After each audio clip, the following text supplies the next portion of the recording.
Di Indonesia, dua arus besar pemahaman Islam yang menonjol. Yang pertama, kelompok Salafi yang ingin menghidupkan Islam murni sesuai dengan pemahaman sahabat Nabi Shallallahu Alaihi Wasallam. Yang kedua, teman-teman sekalian, kelompok tradisional atau yang lebih kita kenal dengan sebutan Aswaja NU yang menekankan ajaran Islam berbalut tradisi dan lokalitas. Perbedaan ini telah melahirkan sebuah konflik ideologis yang tidak bisa kita hindari. Salah satu yang paling mencolok adalah sikap keras Nahdlatul Ulama atau kita kenal NU terhadap dakwah Salafi atau Wahabi yang mereka anggap sebagai ancaman terhadap identitas keislaman ala Nusantara. Bagi teman-teman sekalian yang penasaran dengan kelanjutan dari pembahasan video kali ini, maka tonton terus video ini hingga selesai agar kita menemukan fakta yang sebenarnya.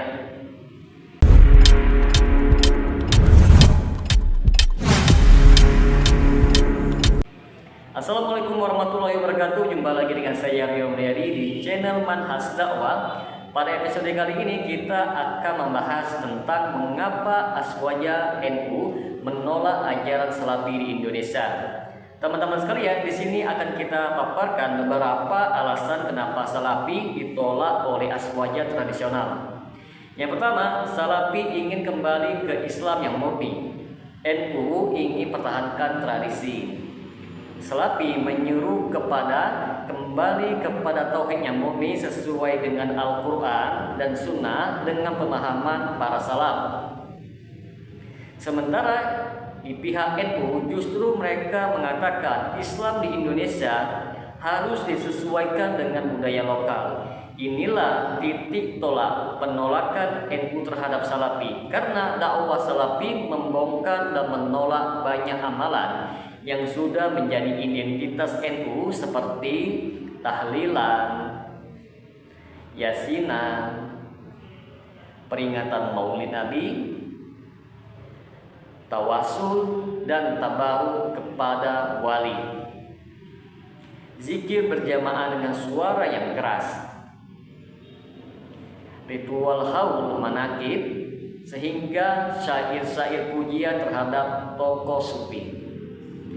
Salafi menyebut ini sebagai bid'ah, bahkan sebagian besar adalah syirik kecil. Bagi NU, ini adalah penghinaan terhadap ajaran yang mereka anggap sebagai warisan para ulama.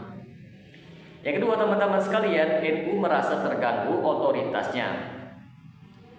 NU merupakan organisasi Islam yang besar dengan jutaan pengikut dan ribuan pesantren di Indonesia. Maksudnya dakwah Salafi yang menekankan kepada pemurnian tauhid, penolakan taklid buta kepada ulama, penolakan terhadap tarekat sufi dan amalan-amalan yang tidak berdasarkan dalil yang sahih.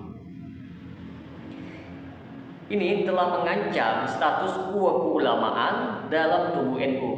Sebab ketika umat mulai belajar langsung dari Al-Quran dan Sunnah, kebutuhan terhadap fatwa lokal dan ajaran-ajaran tarekat mulai dipertanyakan. Inilah mengapa NU menyebut Salafi sebagai perusak harmoni. Padahal teman-teman sekalian, sebenarnya yang terusik adalah struktur otoritas keagamaan mereka. Yang ketiga, fitnah Wahabi sebagai alat menakut-nakuti umat. Daripada berdialog secara ilmiah, teman-teman sekalian, NU lebih sering melabeli gerakan Salafi dengan istilah Wahabi. Secara peyoratif, seolah Wahabi itu anti maulid.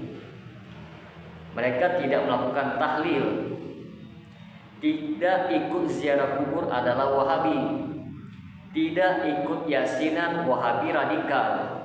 Label ini digunakan untuk membuat umat takut tanpa menjelaskan perbedaan secara dalil. Padahal istilah Wahabi sendiri, teman-teman sekalian, adalah istilah politis yang digunakan oleh musuh-musuh dakwah tauhid untuk menjauhkan umat dari ajaran salafus saleh. Yang keempat, teman-teman sekalian, NU takut umat melek kepada ilmu dan kembali kepada ajaran sunnah.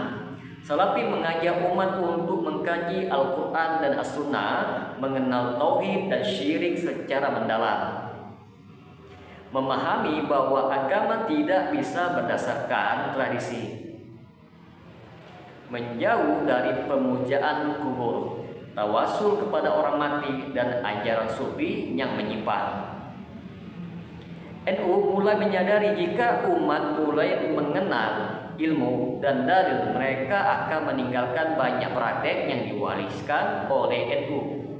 Dan inilah yang sangat mereka takuti, hilangnya pengaruh dan masa.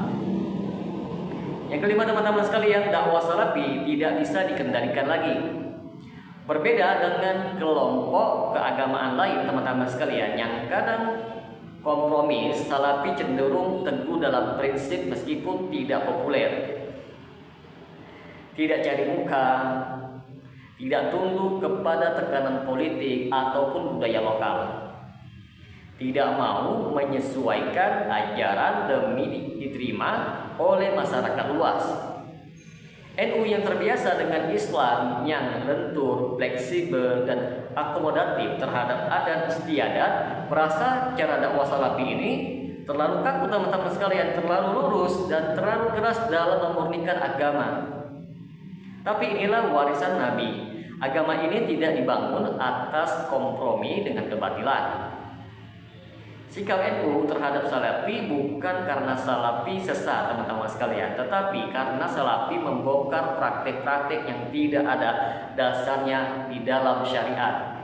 NU berdiri membela bid'ah karena merasa itu bagian dari identitas mereka, bukan karena punya dalil yang kuat dari Nabi SAW. NU menolak ajaran salafi karena ajaran salafi mengancam eksistensi budaya-budaya bid'ah yang selama ini mereka bela.